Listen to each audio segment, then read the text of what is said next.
Napansin nyo ba na nagkakaisa ngayon yung mga dilawan, pinklawan at mga loyalista?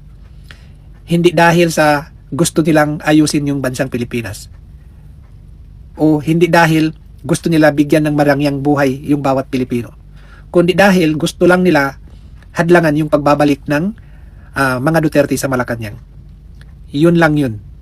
So, kung inaakala natin, kaya sila nagkaisa dahil mabibigyan tayo ng magandang buhay, nagkakamali kayo.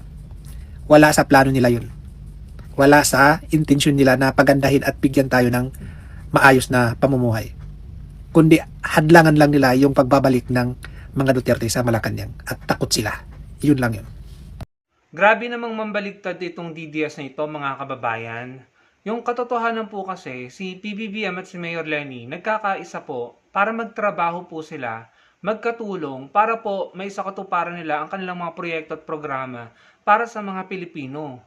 Nakita niyo naman, mga kababayan, na tinatanong sila ng mga reporter, ng media, kung meron po silang plan for 2028. Lagi po nilang dinidismiss yung tanong at lagi nilang sinasabi, unahin muna yung trabaho bago ang politika. Unahin muna nila yung mga responsibilidad nila bago yung kanilang plano para sa 2028. Hindi niyo po ba nakita yon? Kayo po mismo, mga kababayan. Kahit yung mga DDS na yan, nakita nila na ayaw ni PBBM at ni Mayor Lenny Robredo na pag-usapan ng 2028 dahil alam nila malayo pa at marami pang kailangan gawin at tapusin. Pero itong mga DDS na ito, binabaliktad. Sinasabi nila na nagkaisa daw si PBBM at saka si Mayor Lenny Robredo para daw po, sabi niya, hindi para bigyan ng magandang buhay ang mga Pilipino, para lamang daw pigilan si Sara Duterte. In reality, sinong tumatakbo para maghigante? May patunay po tayo dyan. Tignan niyo po itong sinabi ni Daryl Yap. Tatakbo si Sara Duterte para ipaghiganti sila? Si PBBM at si Mayor Lenny Robredo na lagi na lang sinasabi na magtrabaho muna tayo, magtrabaho muna tayo, magtrabaho muna tayo, malayo pa ang 2028.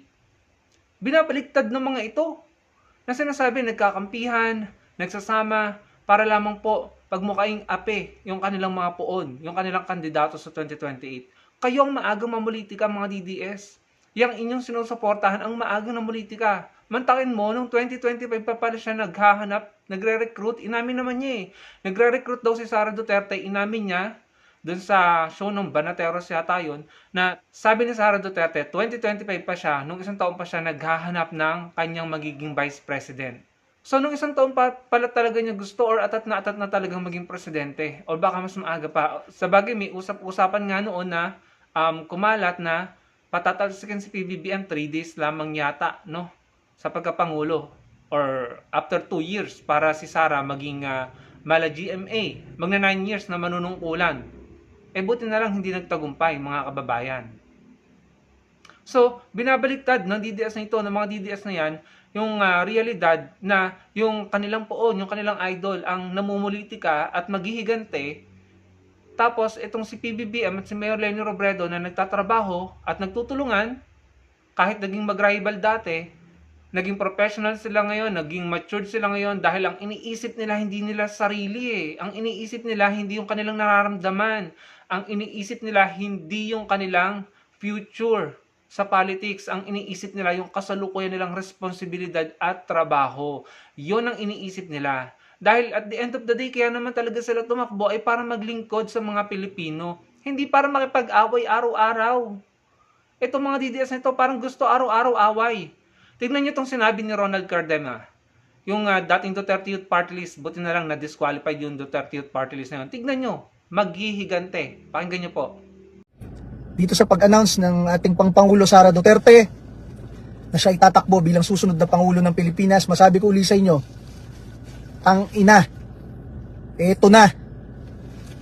Sa lahat ng nagtraidor sa mga Duterte, sa lahat ng nagpahirap kay Pangulong Rodrigo Duterte na naging ama ng sambayan ng Pilipino at pinatapon sa kamay ng mga dayuhan, tang ina. Asahan ninyo, gaganti ang sambayan ng Pilipino. Gaganti ang Pangulong Sara Duterte sa inyong lahat na tumarantado sa bansa, tumarantado sa kanilang pamilya, tumarantado sa sambayan ng Pilipino. So yan, mga kababayan, nakita nyo po, narinig nyo po, talagang sinabi, literal po na sinabi ni Ronald Cardema na maghihigante, gusto nilang maghigante si Sara Duterte. Hindi lang siya nagsabi niyan, si Daryl Yap din. At sa tingin ko, yung iba pang mga kilalang personalidad na DDS, ganun din po ang bukang bibig. Sa tingin ko po. Yan po yung gusto nila eh. Magiging magulo po ang Pilipinas at hindi po makakapagtrabaho si Sara Duterte kung puro paghihiganti po ang gagawin niya. Mga DDS, hindi nyo kailangan ng presidente kung ganyan ang mindset nyo. Tama si John Magno, hindi presidente ang hinahanap nyo. Vigilante ang gusto nyo. Hindi presidente. Huwag po natin kalimutan na buong Pilipinas ang hahawakan niya dito at trilyong-trilyong halaga ng budget ang pagdidesisyonan niya. So, hindi po biro ang pagiging presidente kung puro puot at galit ang nasa puso ng magiging presidente. Tapos may problema sa anger management, hindi makontrol ang galit, sobrang emosyonal, bigla na lang magwawala, baka hindi po natin alam kung anong pwede yung gawin. Kasi hawak niya ang military, hawak niya ang PNP, hawak niya ang mga otoridad ng bansa natin, ng gobyerno. Maaring magamit niya ito kung gusto niya abusuhin yung kanyang kapangyarihan or mag-power trip. Nakakatakot po mga kababayan kung ganyan po ang magiging pinuno natin. Walang control sa galit niya at hindi po diplomatiko. Panigurado, bineverbalize po nila eh. Vocal naman po sila, maghihiganti sila. At sa tingin ko, magkakagulo po tayo, magiging magulo po ang Pilipinas kapag sila po ang nanalo. Kaya yung unang DDS kanina, sinasabi na si PBBM at si Mayor Lenny nagsama, nagkampihan, dahil ayaw maupo si Sara. Hindi po totoo yun. Nakita naman po natin na nagtatrabaho si PBBM at si Mayor Lenny, yung po yung kanilang hangarin ngayon. At bago po, ito ha, nilalagyan kasi ng kulay at malisya ng mga DDS na ito, yung pagpunta ni PBBM sa lugar ni Mayor Lenny, na sinasabi nagkakampihan na. Kung magkakampihan sila, sa tingin ko maraming Pilipino matutuwa dahil at least magkakaroon tayo ng pangulo or mga leaders na kayang magtulungan para po sa mga Pilipino, para sa kapakanan po natin. Kung yun ang tingin nyo mga DDS, sana nga mangyari yun. Pero nagkakampihan sila para sa kapakanan ng mga Pilipino, hindi para pigilan lamang si Sara. Ngayon, kung gusto din nilang pigilan si Sara, masaya din ako doon. Dahil kung si Sara magiging problematic at maghihiganti lamang pag nanalo bilang presidente, edi magkampihan na nga si PBBM at si Mayor Lenny. Wag lang manalo si Sara. Dahil feeling ko po magkakagulo sa Pilipinas at baka po tayo malugmok dahil puro lamang puot at paghihigante ang paiiralin. Sinasabi naman nila eh. Narinig niyo po si Ronald Cardema. So, mga kababayan, no? Nakikita natin nagtutulungan yung dalawang pinuno, si PBBM at si Mayor Lenny. Hindi po sila nagkakampihan para lamang labanan si Sara. Pero kung gusto nilang labanan si Sara, okay din yan. Dahil alam naman po natin kung gaano ka-problematic yung leadership ni Sara, yung behavior niya, yung character niya bilang politiko. Nakakatakot po. At yung mga DDS, yung mindset nila, yung thinking nila, maghigante, magiging magulo po ang Pilipinas kapag po sila ang nanalo.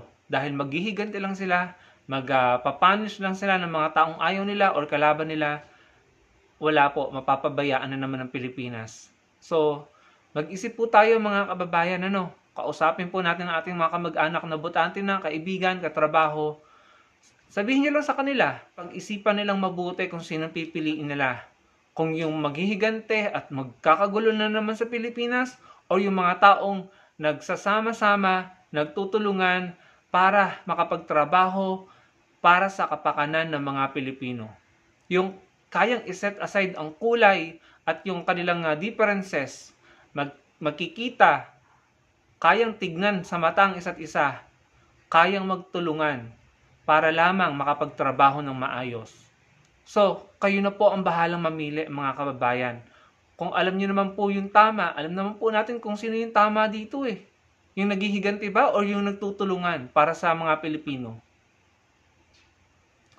Alam po natin kung ano yung tama at kung sino yung tama. Yung po ang ating i-promote at yung po ang ating sabihin sa ating mga kakilala at mga kamag-anak, mga kaibigan, katrabaho, na iboto nila. Huwag yung gagawa ng gulo at maghihigante. Hindi po maganda para sa bansa natin yun. Nakakapagod na po yung palaging nag-aaway. Nakakaumay, nakakapagod, nakakapanghina po bilang isang Pilipino. Kayo na po ang bahala mga kababayan. Salamat po sa panonood.